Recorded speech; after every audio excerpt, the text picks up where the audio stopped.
అది లాగొద్దు. నిన్ను కూడా రా నెక్స్ట్ నీ దగ్గరికి వస్తారా? ఏంట్రా ఇది? ఏంట్రా ఇది? ఏంట్రా ఇది? ఏంట్రా ఇది? ఏంట్రా ఇది? ఏంట్రా ఇది? ఏంట్రా ఇది? ఏంట్రా ఇది? Hi, this is Durga Sriram, your Bigg Boss analyst. చూశారు కదా ఇప్పుడు ఈ వీడియోని. నేను ఇంతకు ముందే ఒక వీడియోలో క్లియర్గా చెప్పడం జరిగింది. మిగతా వాళ్ళు ఎవరు కూడా ఈ రివ్యూలు చేసే వాళ్ళు ఎవరు కూడా పాయింట్ని చెప్పలేదు. నేను క్లియర్గా చెప్పడం జరిగింది. ఎంత ఘోరంగా సోనియా బిహేవ్ చేసింది నిఖిల్ తోటి, ఎక్కడెక్కడ గోకింది అని స్పష్టంగా చెప్పాను నేను. కాదు అప్పుడు ఈ వీడియో రాజ్యం అనేది అప్పుడు దొరకలేదు. ఇప్పుడు ఇది సోషల్ మీడియాలో ట్రోల్ అవుతుంది. సో ఎంత బిగ్ బాస్లో ఓట్లు కావాలంటే మాత్రం అక్కడ అలా ఒక మగవాడిని అలా గోకితేనే ఓట్లు పడతాయి అని అనుకుని అలాంటి బిహేవియర్ చేసి అట్లా ఏమన్నా ఓట్లు సంపాదిస్తే అది బిగ్ బాస్ ఎలా అవుతుంది? అది ఇంకో ఏదో వేరే షో అవుతుంది. అందుకే నేను లాస్ట్ టైం కూడా చెప్పాను, సిపిఐ నారాయణ గారు లాంటి వాళ్ళు బ్రోతల్ హౌస్ అన్నారు ఈ బిగ్ బాస్. ఎందుకన్నారు అంటే ఇక ఇలాంటి వేషాలు చూసారు. ఇలాంటి వేషాలు చూస్తే ఎవడైనా అదే అంటారు. కాబట్టి మరి నాగార్జున గారు కూడా మరి లాస్ట్ వీక్ వచ్చినప్పుడు మొన్న శనివారం నాడు ఈ పాయింట్ని ఎందుకు ఎత్తలేదో తెలియదు. మరి అంటే గోకడం బాగుంది అనుకున్నారా? బిగ్ బాస్ టీం ఏమన్నా బాగుంది అనుకుందా ఈ గోకుడు వ్యవహారం? కంటెస్టెంట్లకి ఎలాగ సిగ్గులేదు, బిగ్ బాస్ టీం కూడా సిగ్గులేదా? హోస్ట్గా చేస్తున్న నాగార్జున గారికి కూడా సెన్స్ లేదా? ఏంటి ఆ గోకుళ్ళు ఏంటి, ఆ వ్యవహారం ఏంటి? లేకపోతే దానికి అడల్ట్ షో అని పెట్టండి. దానికి బిగ్ బాస్ షో అని కాకుండా అదొక అడల్ట్ షో అని పెట్టండి. పెట్టి అప్పుడు కేవలం 18 ఏళ్ళు నిండిన పైన వాళ్ళు మాత్రమే చూడవలను, అది కూడా ఇంట్లో పెద్దవాళ్ళు ఎవరు లేకుండా దొంగతనంగా చూడవలను, ఇట్లాంటివి పెట్టండి కండిషన్స్ పెట్టి.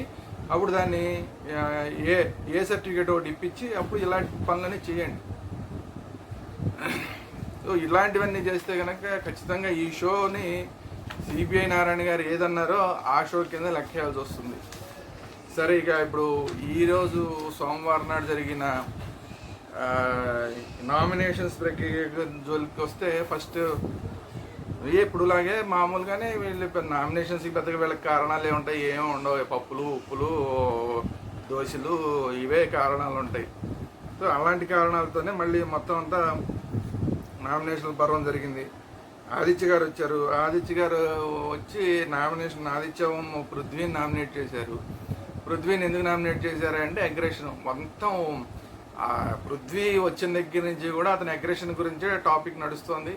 ఎవరు నామినేట్ చేసినా అతని అగ్రెషన్ గురించే నామినేట్ చేస్తున్నారు.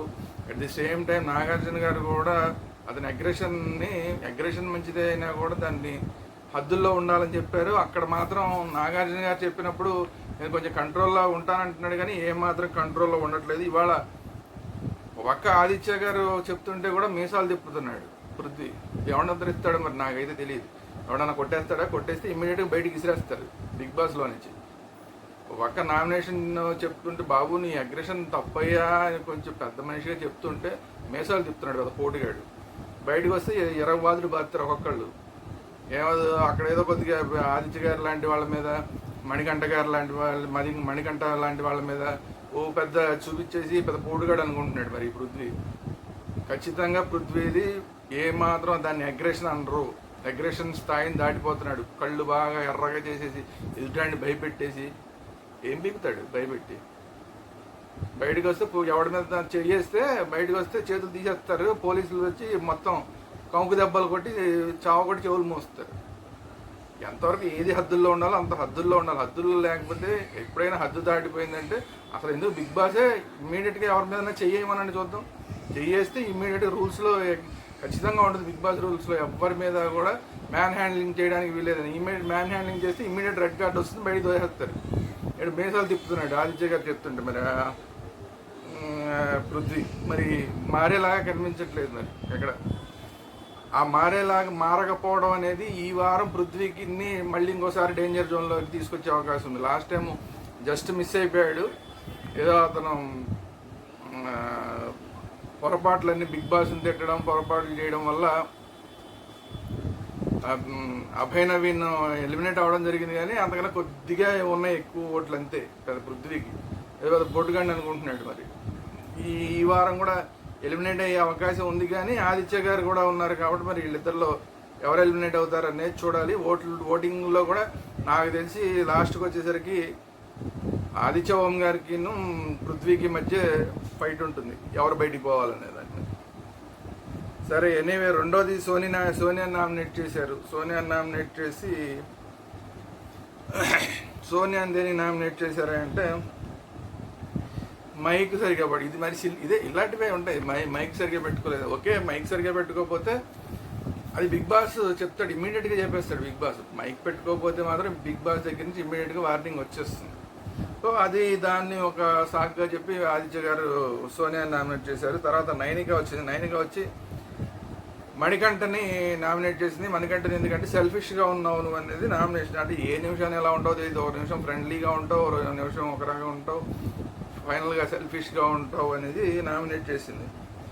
అది కాకుండా డిస్కరేజ్ చేస్తున్నావు నువ్వు డిస్కరేజ్ అవ్వడమే కాకుండా నన్ను కూడా డిస్కరేజ్ చేస్తున్నావు. నువ్వు వెళ్ళిపోతే నీతో పాటు నేను వచ్చేస్తానని మాట్లాడుతాను. నీకు కాన్ఫిడెన్స్ లేకపోతే నేను కూడా వెళ్ళిపోతాను కూడా నువ్వు ఎట్లా చెప్పేస్తావు. నువ్వు అలా మాట్లాడడం వల్ల నేను కూడా డిస్కరేజ్ అయిపోతాను కదా అన్న పాయింట్ని తీసుకుంది. నేను నిన్ను డిస్కరేజ్ చేయడం నా ఉద్దేశం కాదు. సరే ఏదో చెప్పాడు మణికంఠ, నిన్ను డిస్కరేజ్ చేయడం నా ఉద్దేశం. సారీ,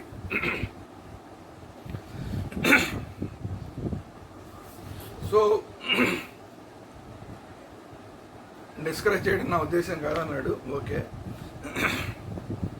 దాని తర్వాత ఆదిత్య ఓం గారిని నైనిక నామినేట్ చేసింది. దేనికి నామినేట్ చేసింది అంటే 100% ఎఫర్ట్ పెట్టట్లేదు. ఇది అందరూ చూస్తున్నారు. ఆదిత్య గారి విషయంలో ఇది కరెక్టే. ఆడుతున్నట్టే ఉంటాడు, ఆయన ఆడుతున్నట్టే ఉంటాడు, ఉన్నట్టుండి సైలెంట్ అయిపోతాడు. ఏంటంటే మా చీఫ్ చెప్పాడు నాకు, అందుకని నేను సైలెంట్ అయిపోయాను. అందువల్ల ఈ వారం ఆదిత్య ఓం గారు లాస్ట్ టైం నామినేషన్లో లేడీ కూడా తప్పించుకున్నాడు. కానీ ఆయన అయితే అంతకుముందు వారం పూర్తిగా కింద నుంచి 2వ ప్లేస్లో ఆయన ఉన్నాడు. శేఖర్ భాష కన్నా ముందు వెళ్ళిపోవాల్సిన వ్యక్తి అసలు ఆదిత్య ఓం. కానీ ఇంకా 2 వారాలు కొనసాగాడు. ఈ 2 వారాల్లో కూడా ఇప్పుడు కూడా ఈ వారం 99.9% వెళ్ళిపోవచ్చు. ఒకవేళ అంటే పృథ్వీకి ఇతనికే పడే అవకాశం ఉంది. మరి ఇద్దరిలో ఎవరితో ఎక్కువ తప్పులు చేస్తే వాళ్ళు వెళ్ళిపోతారు, మిగతా వాళ్ళు ఉంటారు.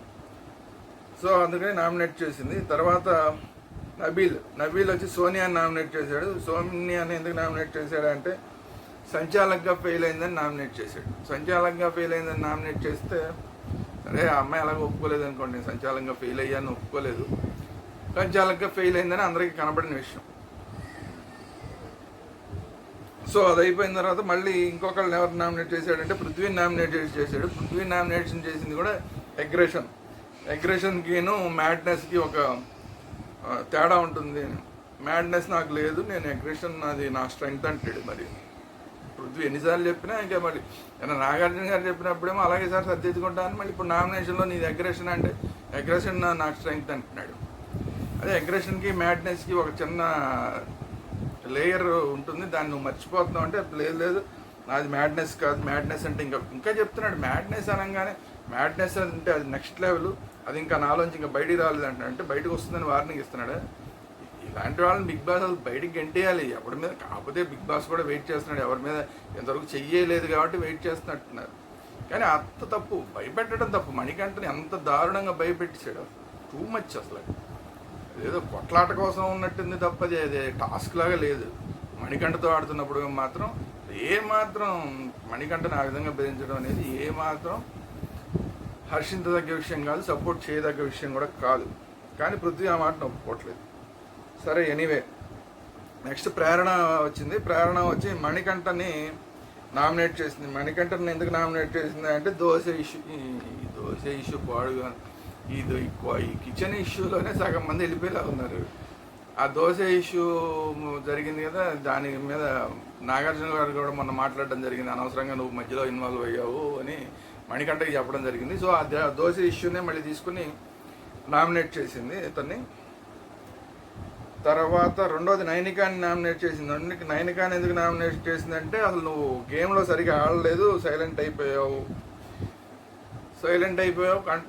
అంటే ఇప్పుడు అక్కడికి చిన్న కన్ఫ్యూజన్ ఏంటంటే మళ్ళీ సెకండ్ విషయం మాట్లాడుతూ నువ్వు సరిగా మాట్లాడలేదని ఇంకొక విషయంలో మాట్లాడాడు, నువ్వు సరిగా రియాక్ట్ కాలేదండి. ఇక్కడేమో అసలు నువ్వు ఒక పక్క ఓవర్గా రియాక్ట్ అయ్యావని ఒక దగ్గర చెప్పింది, అసలు నువ్వు ఆటలోనేమో సరిగా ఆడట్లేదని చెప్పింది. సరే అక్కడ ఆ నామినేషన్ దగ్గర నైన్గా కూడా క్లియర్గా మాట్లాడింది, నువ్వు ఏం చెప్తున్నావు నా గురించి, నేను యాక్టివ్గా ఉండాలని చెప్తున్నావు, యాక్టివ్గా ఉండొద్దని చెప్తున్నావు.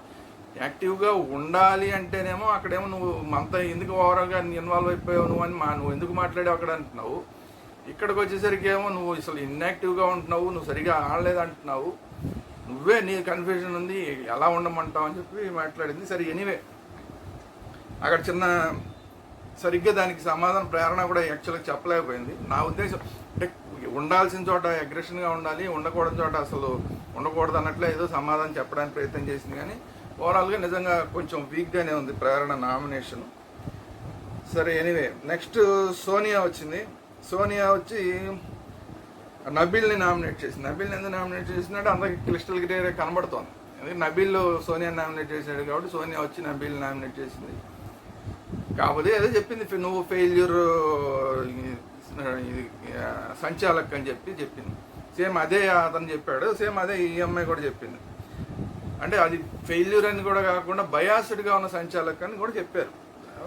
నీలో ఈ వీళ్ళిద్దరు డిస్కషన్లో మళ్ళీ మధ్యలో నిఖిల్ కల్పించుకుంటే కూడా నబీల్ నువ్వు కల్పించుకోవద్దు నిఖిల్, నువ్వు ఇది నేను ఆ అమ్మాయిని నామినేట్ చేస్తాను, నా నామినేషన్ నా ఇష్టం, నేను నామినేట్ చేస్తాను, మధ్యలో నువ్వు ఎందుకు మాడుతున్నావు అన్నాడు. కానీ సరే ఏదో మొత్తానికి సోనియాని వెనకేసుకొచ్చే ప్రయత్నం. మిగతా సమస్య ఏంటంటే నిఖిల్ తోటి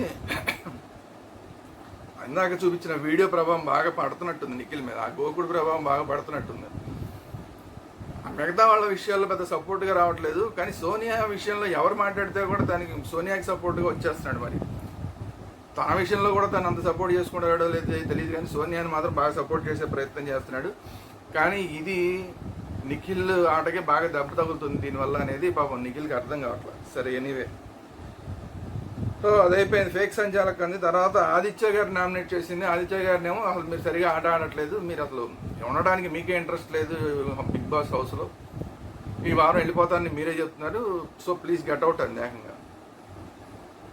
సరే తర్వాత ఇంకా చిన్న చిన్న వర్డ్స్ ఎక్స్చేంజ్ అయినాయి, కానీ అది పెద్ద విషయం కాదు.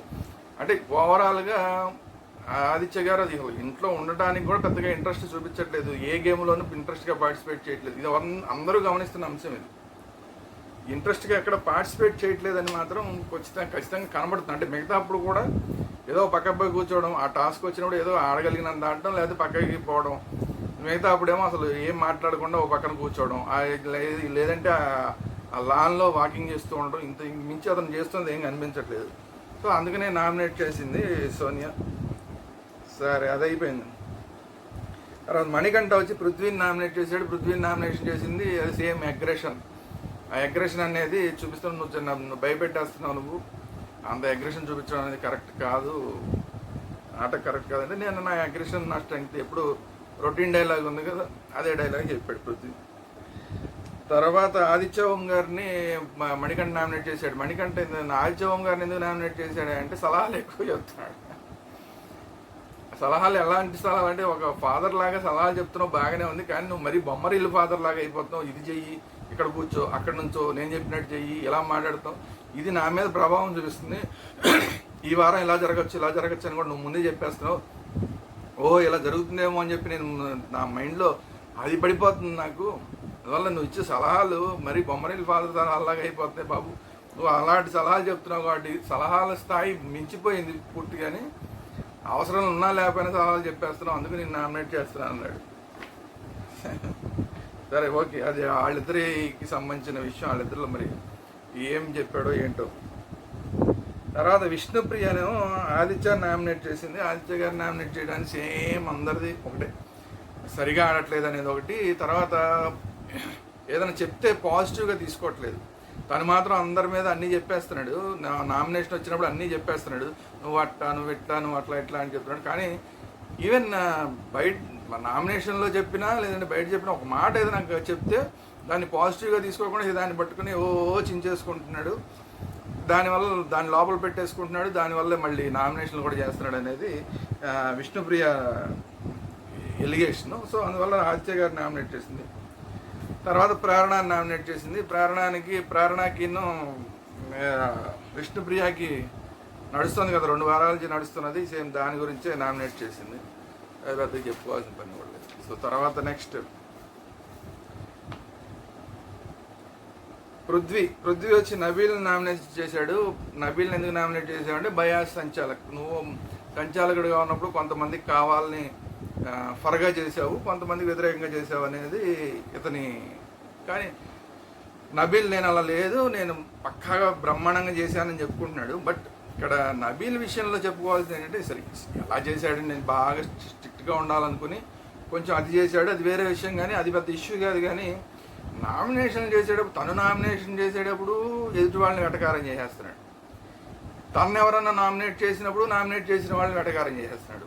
వెటకారం చేయడం, యాక్టింగ్ చేయడం, అరవడం, ఏదో పిచ్చి అంటాం, పిచ్చి అని చేస్తున్నాడు.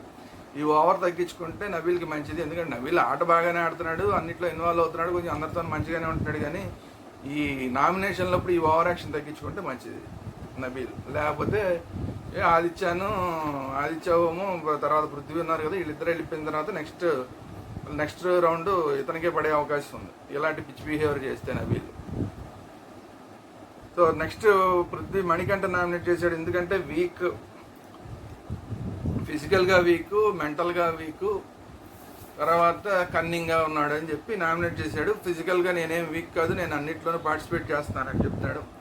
మణికంఠ నామినేట్ చేసిన వాళ్ళందరూ నువ్వు ఫిజికల్గా వీక్ అని చెప్తున్నారు. పృథ్వీకేమో నువ్వు బాగా అగ్రెషన్ దాటిపోతున్నావు, స్థాయి దాటిపోయి అగ్రెషన్ అని చెప్తున్నాడు. వీళ్ళిద్దరూ కూడా ఈ వీక్నెస్ని పట్టించుకోకుండా మేము బాగా ఇదే మా స్ట్రెంగ్త్ అన్నట్లాగా మాట్లాడుతున్నారు. మణికంఠని కూడా అందరూ వీక్ అంటున్నారు. నేను వీక్ కాదు అని ప్రూవ్ చేసుకోవడానికి పాపం చాలా తిప్పలు పడుతున్నాడు మణికంఠ.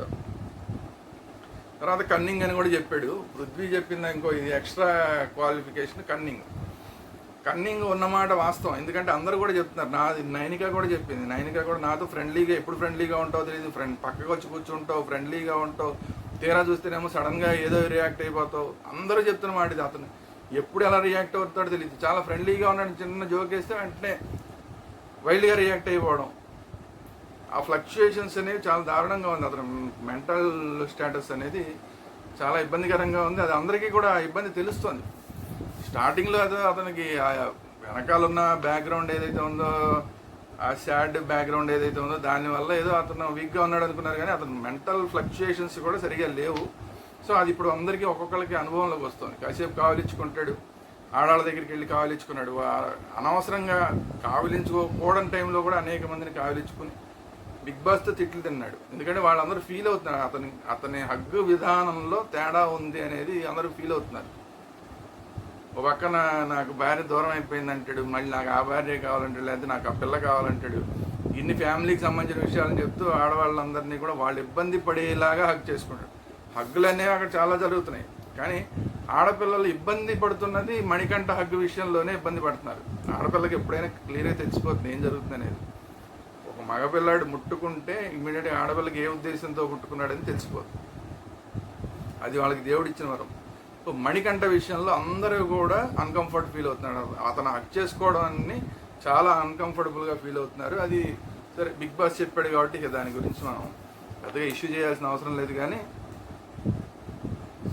సో ఇప్పుడు పృథ్వీ చెప్పింది ఏంటంటే కన్నింగ్గా ఉన్నాడు, అదే అంటే అందరితో ఫ్రెండ్లీగా ఉన్నట్టే ఉండి వాళ్ళని నామినేట్ చేయడాలు, వాళ్ళ మీద ఇంకోటి ఏదో చేయడాలు, ఇలాంటివన్నీ చేస్తున్నాడు అనేది పృథ్వీ ఎలిగేషన్. సరే ఓకే. తర్వాత కిరాక్ సీత వచ్చింది. కిరాక్ సీత వచ్చి ప్రేరణని నామినేట్ చేసింది. ప్రేరణని నామినేషన్ ఏంటంటే తన నామినేషన్ రాంగ్గా నామినేట్ చేసినందుకు నామినేట్ చేస్తున్నాను. లాస్ట్ వీక్ తను నామినేట్ చేసింది, సీతను నామినేట్ చేసింది. అదే రాంగ్. ఎందుకంటే నాకు అక్కడ ఏ కారణం చెప్పావో ఈ వీక్ అంతా నువ్వు అలాగే బిహేవ్ చేసావు. నేను ఎలా లాస్ట్ టైం బిహేవ్ చేశానని చెప్పి నువ్వు నన్ను నామినేట్ చేసావు, ఈ వారంలో నువ్వు టాస్క్లన్నింటిలోనూ అదే విధంగా బిహేవ్ చేసావు. సో అందుకని నేను నామినేట్ చేస్తున్నాను. నువ్వు అది తప్పని ఒప్పుకుంటే ఇప్పుడు నేను ఇది తప్పని ఒప్పుకుంటాను. సరే ప్రేరణ నేను అది కరెక్ట్ అయింది, సరే సీత నేను ఇది చేయడం కూడా కరెక్ట్ అయింది, సరే ఓకే. సో అది నామినేషన్. తర్వాత మణికంఠ నామినేట్ చేసింది. మణికంఠన్ ఎందుకు నామినేట్ చేసింది అంటే మూడ్స్, ఇందాక చెప్పాను కదా, మూడ్స్ ఎలా ఉంటాడు సార్ వస్తాడు. విష్ణుప్రియకు కూడా ఇదే జరిగింది. విష్ణుప్రియతో చాలా ఫ్రెండ్లీగా అవుతుంది. నువ్వు అసలు ఎవరెవరి మీద ఏమేమి మాట్లాడుతున్నావు తెలుసుకోవడానికి నేను వచ్చా అన్నాడు. పాప అమ్మాయి చాలా హర్ట్ అయిపోయింది నిజంగా. అంటే అక్కడ అందరూ ఒంటరిగా ఉంటారు, అక్కడ ఫ్యామిలీలు అన్నింటినీ వదిలేసి అక్కడ ఉంటారు. 4 గోళ్ల మధ్య వేరే ఎంటర్టైన్మెంట్ ఏముండదు. అక్కడ ఉన్న నలుగురే మాట్లాడుకుంటూ ఉండాలి. అందులో ఎవరిన దగ్గరికి వచ్చి మాట్లాడితే అబ్బా ఒక ఫ్రెండ్ దొరికాడు కదా అనిపిస్తుంది. ఈ మణికంఠ అలా ఫ్రెండ్ దొరికాడు కదా అని మాట్లాడుతుంటే స్వీట్గా మాట్లాడి చివరికి నేను ఎందుకు చేశాను అని చెప్పి వాళ్ళని దెబ్బ కొడుతున్నాడు. చాలా హర్ట్ అయిపోతున్నారు ఆడపిల్లలు. ఫస్ట్ విష్ణుప్రియ అలా హర్ట్ అయిపోయింది. లాస్ట్ వీక్ యష్మి కూడా అలాగే హర్ట్ అయిపోయింది. నిన్ను నేను ఎన్నిసార్లు ఉంటే అన్నిసార్లు నేను నామినేట్ చేస్తాను కూడా చెప్పింది యష్మి కూడా. సేమ్ ఇప్పుడు సీత కూడా అది చెప్తుంది. నీ మూడ్స్ ఎప్పుడు ఎలా ఉంటాయో తెలియదు. ఒకసారి ఒకలాగా బిహేవ్ చేస్తావు, ఒకసారి ఒకలాగా బిహేవ్ చేస్తావు. సో అందుకని నేను నామినేట్ నువ్వు అది మార్చుకోవాలని చెప్పి చెప్పింది. సో సరే మార్చుకుంటా అన్నాడు, ఓకే అంటున్నాడు కానీ మార్చుకోవట్లేదు మణికంఠ. తర్వాత యష్మి వచ్చింది. యష్మి వచ్చి మణికంఠని నామినేట్ చేసింది. ప్రతిసారి నామినేషన్ చేస్తానని చెప్పింది కదా, సరే నేను నామినేషన్ చేసి ఈసారి కారణం ఏంటంటే పృథ్వీ చెప్పినట్టే నువ్వు వీక్, ఫిజికల్గా వీక్, మెంటల్గా వీక్ అని చెప్పింది. నేను వీక్ కాదు అని చెప్పి మొత్తుకున్నాడు. అయినా సరే నువ్వు వీకే అని చెప్పి యష్మి నామినేట్ చేసింది. తర్వాత సోనియాని నామినేట్ చేసింది. సోనియాని ఎందుకు నామినేట్ చేసింది అంటే టాస్క్ సరిగా ఆడలేదు నువ్వు. ఇది ఏంటంటే నువ్వు ఆడగలిగిన కెపాసిటీ ఉండి కూడా నువ్వు ఆడలేదు. నీ క్లాన్లో ఉన్న పృథ్వీని ముందుకు తోసేసావు, నిఖిల్ని ముందుకు తోసావు, వాళ్ళిద్దరిని ముందుకు తోసేసి నువ్వు మాత్రం వెనకాల ఉండిపోయావు నువ్వు ఆడకుండా. అంటే నేను ఎందుకు ఆడలేదంటే నేను ఆడితే కనుక ఎదుటి వాళ్ళకి దెబ్బలు తగిలేస్తాయి, నేను ఏం చేస్తానో నాకే తెలియదు, ఆటలో సీరియస్ అయిపోతే నేను ఏం చేస్తాను నాకే తెలియదు, ఎదుటి వాళ్ళకి దెబ్బలు తగిలిపోతాయి, అందుకు దెబ్బలు తగలకుండా ఉండడానికి నేను కొంచెం వెనకుండిపోయానని చెప్తాను. అలా అంటే అసలు ఇంకెవరు ఏ టాస్క్ ఆడలేరు. సో అది కరెక్ట్ సమర్థింపు కాదు. అయితే ఇక్కడ ఈ నామినేషన్లో లాస్ట్లో ఒక డైలాగ్ యష్మి అనవసరమైన డైలాగ్ వాడేసింది. మరి దీన్ని నాగార్జున గారు క్యాచ్ చేస్తారో చేయరో కానీ ఎవరెవరిని ఎలా ఎమోషనల్గా వాడుకోవాలో నీకు తెలిసినట్టు ఇంకెవరికి తెలియలే. అంటే ఈ పృథ్వీని అట్లాగే తర్వాత నిఖిల్ని అట్లాగే. ఇప్పుడు నిఖిల్ విషయంలో అయితే వీడియో చూపించాను కదా, ఆ నిఖిల్ విషయంలో అంటే పృథ్వీలతో అంటే మళ్ళా మొన్నటి నేను వెళ్ళిపోయిన అభయ్ నవీన్ తోటి అంతే.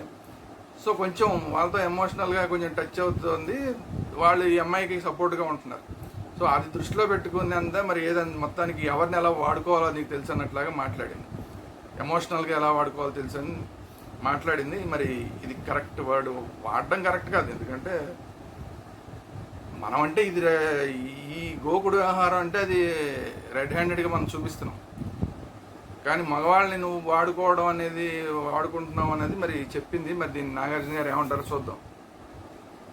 అది అంత గోకితేనే పెద్ద పట్టించుకొని నాగార్జున గారు దీన్ని పట్టించుకుంటారు అట్లా, కానీ మన పిచ్చి పట్టించుకుంటారు అనుకోవడం. సరే ఎనీవే తర్వాత సో అలా నామినేషన్లు అయిపోయిన తర్వాత మొత్తం నామినేషన్ అయిన వాళ్ళు ఎవరయ్యా అంటే పృథ్వీ, ఆదిత్య ఓం గారు, మణికంఠ, సోనియా, నైనిక, నబీల్, ప్రేరణ. వీళ్ళందరూ 7 నామినేషన్లోకి వచ్చారు. 7 నామినేషన్లోకి వచ్చిన తర్వాత బిగ్ బాస్ ఒక పవర్ ఇచ్చాడు నిఖిల్కి. ఏంటయ్యా అంటే నువ్వు కంటిన్యూస్గా ఇప్పుడు దీంట్లో ఉన్నావు కాబట్టి, చీఫ్గా ఉన్నావు కాబట్టి నీకు ఒక పవర్ ఉంది. ఆ పవర్ ఏంటంటే ఏళ్లలో ఇప్పుడు నామినేట్ అయిన వాళ్ళలో ఎవరో ఒకళ్ళని నువ్వు నామినేషన్ నుంచి బయటపడేయచ్చు, సేఫ్ చేయొచ్చు అని చెప్పి పవర్ ఇచ్చారు. పవర్ ఇస్తే చాలాసేపు ఆలోచించాడు నిఖిల్. కానీ ఈసారి కొంచెం అంటే మరి సోనియా లేదు కాబట్ట ఏంటి తెలియదు, సోనియా ఉన్నా కూడా ఈసారి కొంచెం తెలివిగా ఆలోచించి దెబ్బతింటామని అర్థమైనట్టుంది. మరీ ప్రతిసారి సోనియాని వెనకేసుకొస్తే దెబ్బతింటామని అర్థమైందా మరి ఏంటి తెలియదు. ఎందుకంటే ఇప్పుడు ప్రేరణ కూడా ఒక డైలాగ్ వాడింది కదా, నువ్వు ఎవరిని ఎలా ఎమోషనల్గా వాడుకుంటున్నావు అందరికీ తెలుసులే అని చెప్పి డైలాగ్ వేసింది కదా. సో మరి దాని ప్రభావమా దేని ప్రభావం తెలియదు. కంటిన్యూస్గా అందరూ నువ్వు సోనియాతో ఉంటున్నావు, సోనియాతో ఎలా చేస్తున్నావు, సోనియాతో ఇలా చేస్తున్నావు అని మాట్లాడుతున్నారు. సో వీటి ప్రభావమా? ఎందుకు మొన్న ఎందుకు నువ్వు నాగార్జున గారు కూడా ఒక మాట అన్నారు, సీత బాగా ఆడితే నువ్వు సోనియాకి ఎందుకు ఇచ్చావు అవకాశం అని. సో అవన్నీ మైండ్లో పనిచేసినట్టున్నాయి. ఈసారి కొంచెం కరెక్ట్గానే సేఫ్ చేశాడు. నైనికాని సేఫ్ చేస్తున్నాను. ఎందుకు నైనికాని సేఫ్ చేస్తున్నాను అని అడిగితే, నైనికాని నామినేట్ చేసిన కారణం చాలా వీక్గా ఉంది. మిగతా వాళ్ళందరివి కూడా నామినేషన్ చేసిన కారణాలు ఓకే, వీళ్ళు ఇలా చేశారు కాబట్టి నామినేషన్ చేశారులే అన్నట్టున్నాయి, కానీ నైనికా విషయంలో ప్రేరణ చేసిన నామినేషన్ బాగా వీక్గా ఉన్నట్టు అనిపించింది నాకు. సో అందుకని నైనికాని సేఫ్ చేస్తున్నాను అన్నాడు. కరెక్ట్ డెసిషన్ అని నాకు కూడా, నా పర్సనల్గా నాకైతే కరెక్ట్గా అనిపించింది. మిగతా అన్నిటి గురించి మనం చెప్పుకున్నాం కదా, అందరూ మనం చూస్తూనే ఉన్నాం, అందరూ కూడా అలా బిహేవ్ చేస్తున్నారు. కొంతమందికి నచ్చచ్చు, కొంతమంది నచ్చకపోవచ్చు, అది వేరే విషయం. కానీ ఏదైతే నామినేషన్లు చెప్తున్నారో అవన్నీ వాస్తవంగా కనబడుతూ ఉన్నవే. సో అందువల్ల నైనికా విషయంలో కొంచెం తెలివిగా ఈసారి డెసిషన్ తీసుకున్నాడు నిఖిల్ అనిపించింది. సో దానివల్ల నైనికా సేఫ్ అయింది. పృథ్వీ నామినేషన్లో ఉన్నాడు, నెక్స్ట్ ఆదిత్యవం గారు నామినేషన్లో ఉన్నారు, నెక్స్ట్ మణికంఠ నామినేషన్లో ఉన్నాడు, నెక్స్ట్ సోనియా నామినేషన్లో ఉంది, దాని తర్వాత నబీల్ నామినేషన్లోకి వచ్చాడు, తర్వాత ప్రేరణ నామినేషన్లో ఉంది. ఈ 6 ఈసారి నామినేషన్లో ఉన్నారు. రేపటి నుంచి ఇంకా ఓటింగ్ స్టార్ట్ అయిపోతుంది కాబట్టి మరీ రోజు వచ్చే ఓటింగ్ గురించి మాట్లాడుకోవడం కన్నా కూడా ఏం జరుగుతోంది అనేది మనం మాట్లాడదాం. కొంచెం వీకెండ్లోకి వచ్చేసరికి మనం చివరి 2-3 రోజుల్లో మాట్లాడదాం. మరి మొదటి రోజు నుంచే ఓటింగ్ గురించి మాట్లాడితే కూడా అది కరెక్ట్ కాదు. ఎందుకంటే కనపడుతూనే ఉంటుంది, అందరికీ తెలుస్తూనే ఉంటుంది, కానీ దాని గురించి అంత పబ్లిసిటీ చేయడం కూడా కరెక్ట్ కాదు. ఎందుకంటే ఆ పబ్లిసిటీ వల్ల కూడా కొంత ఎఫెక్ట్ పడే అవకాశం ఉంది. సో చివరి 2-3 రోజుల్లో ట్రెండ్ వస్తుంది కాబట్టి ఆ ట్రెండ్ని బట్టి అప్పుడు మనం మాట్లాడదాం. సో ఈ వీక్లో వీళ్ళు నామినేషన్ చేసిన వాళ్ళు ఇచ్చిన నామినేషన్లు కరెక్ట్ అవునా కదా, వాటికి మిగతా వాళ్ళు ఇచ్చిన ఏవైతే వాళ్ళు జస్టిఫై చేసుకున్నారో వాళ్ళు కరెక్ట్గా జస్టిఫై చేసుకోగలిగారా లేదా, మీ అభిప్రాయాలని కామెంట్స్ రూపంలో తెలియజేయండి. అలాగే ఈ వీడియో కనుక మీకు నచ్చితే ఒక లైక్ చేయండి. అలాగే మన ఛానల్ని ఫస్ట్ టైం చూస్తున్న వాళ్ళైతే ఇమీడియట్గా సబ్స్క్రైబ్ చేయండి. ఇప్పటిదాకా మన ఛానల్ చూస్తూ కూడా ఇంకా సబ్స్క్రైబ్ చేయకపోతే కనుక ఇమీడియట్గా సబ్స్క్రైబ్ చేయండి. మనం ఏదైతే చెప్తున్నామో ప్రతిదీ అది జరుగుతుంది. సరే, జనం ఎంతమంది చూస్తున్నారు, ఎంతమంది చూడట్లేదు, అది వేరే విషయం. కానీ క్రిస్టల్ క్లియర్గా మనం ఏదైతే చెప్పుకుంటూ వస్తున్నామో అవన్నీ యాజ్ టీజ్గా జరుగుతాయి. ఈ వీడియోలోనే కాకుండా మిగతా ఛానల్స్లో నేను మాట్లాడినప్పుడు కూడా మాట్లాడడం చాలా క్రిస్టల్ క్లియర్గా అవన్నీ యాజ్ టీజ్గా మనం చెప్పండి. ఎలిమినేషన్స్ కానీ మిగతా అన్నీ కూడా ఆటోమేటిక్ జరుగుతున్నాయి. ఇప్పుడు సోనియా విషయం కూడా, సోనియా చాలా వరస్ట్ బిహేవియర్ చేసిందని చెప్పి లాస్ట్ నేను వీడియో పెట్టాను, అప్పుడు మన ఛానల్లో వీడియో పెట్టాను. కానీ వాళ్ళు సోనియా వరస్ట్ బిహేవియర్ నిఖిల్తో ఎలా ఉంది, ఆ గోకుడు వ్యవహారం ఎలా ఉంది అనేది అప్పుడు నాకు వీడియో దొరకలేదు. సో ఇప్పుడు ఆ వీడియోని కూడా మీకు సంపాదించి ఆ ట్రోలింగ్ కూడా ఎలా జరుగుతుందో సోషల్ మీడియాలో అది మీకు పోస్ట్ చేస్తున్నాను. అది మీరు మన వీడియో మొదట్లోనే మీరు చూస్తుంటారు కాబట్టి. సో అది మన ఎనాలిసిస్ కరెక్ట్గా ఇస్తున్నాం అనడానికి మళ్ళీ ఒక ఉదాహరణ మీకు చూపించడానికి మాత్రమే దాన్ని పోస్ట్ చేయడం జరిగింది. సో ఇదండి. సో ఆల్టుగెదర్ మిమ్మల్ని అడిగేది ఏంటంటే ఒక సబ్స్క్రిప్షన్, ఒక లైక్, ఒక కామెంట్. Thank you.